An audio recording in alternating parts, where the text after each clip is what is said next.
up, y'all?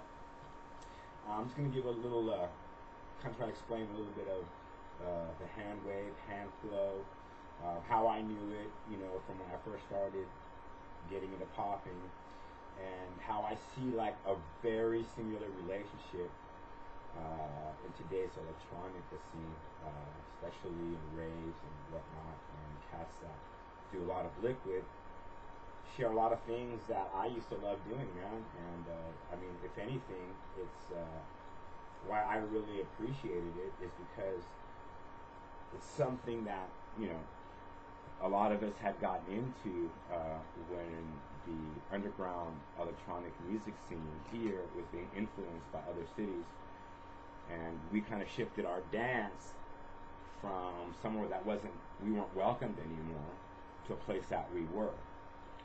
And I mean, that's basically what I can just say about LA. I can't speak for other cities, but I can speak for what the West Coast, how it happened here, and how they kind of merged together.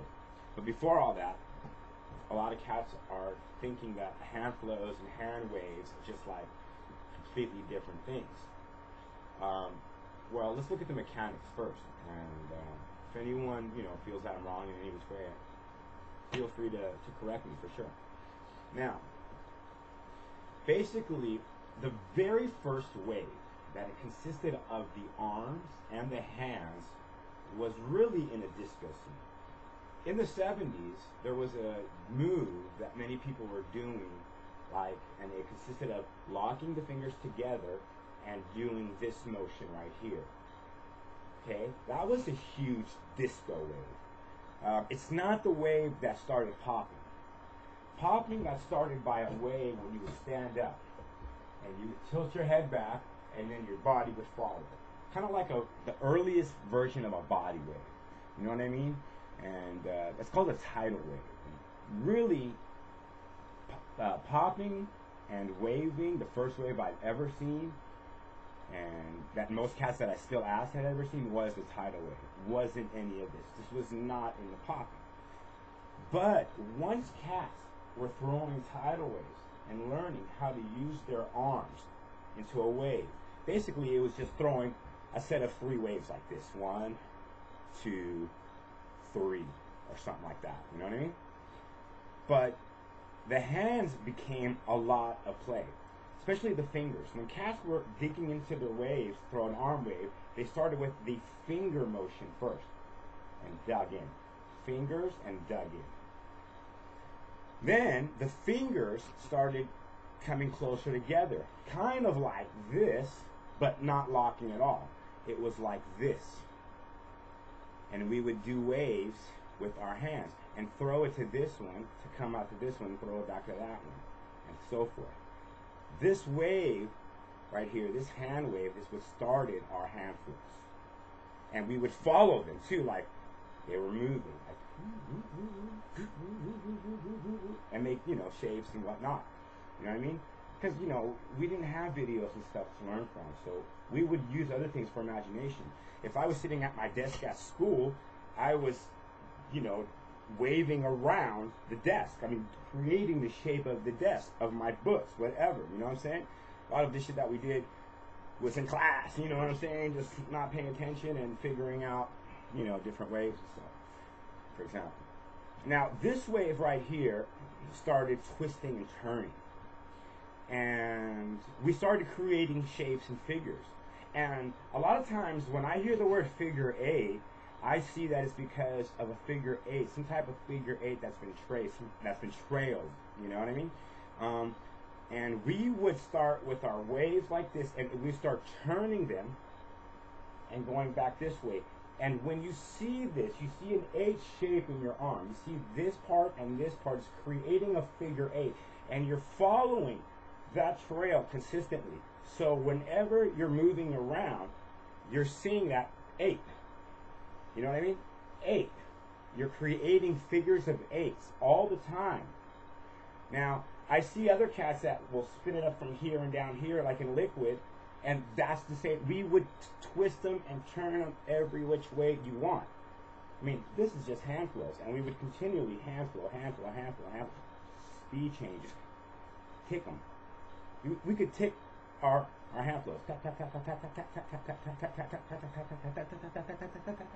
I mean, it got to the point where we played them with every other style. Tracing the fingers. I mean, the fingers were so important. I mean, I could sit here and just do finger waves, unlock them, and start tracing each finger.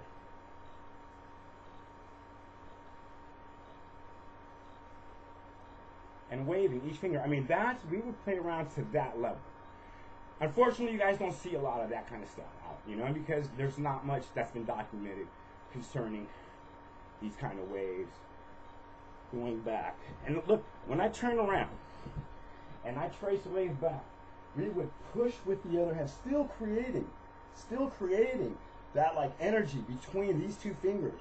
I mean, right here, I would push this, grab it, come here, follow it up, still with the hand, this flow, this combination, this relationship that these hands had was like the basis to our continuous flows. And they would always meet again. Even if we trace and we come back here, they meet again. So when I see liquid, I'm seeing the same concepts being applied. I'm seeing people understanding that relationship and even moving it to a music that's more complementary to that form. So it's not a matter of anyone trying to take credit for anything.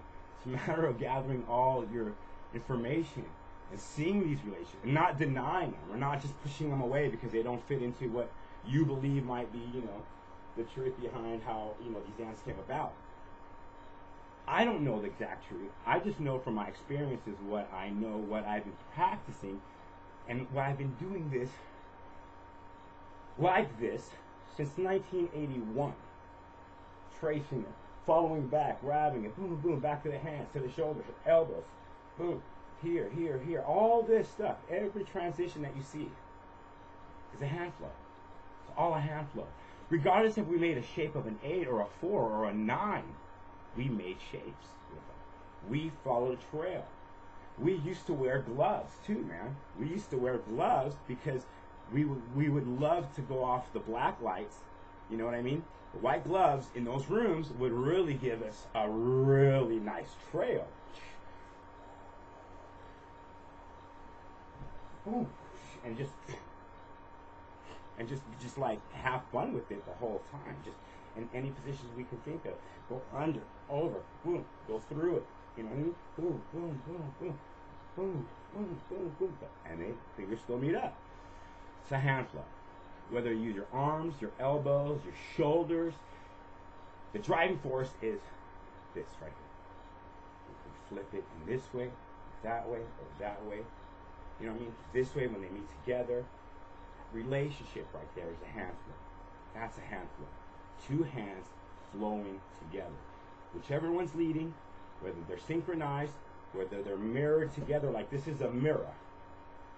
It's a mirror, and they're doing the same exact thing over and over again. In perfect coordination. It looks like there's a mirror between them. Still a hand flow. Okay?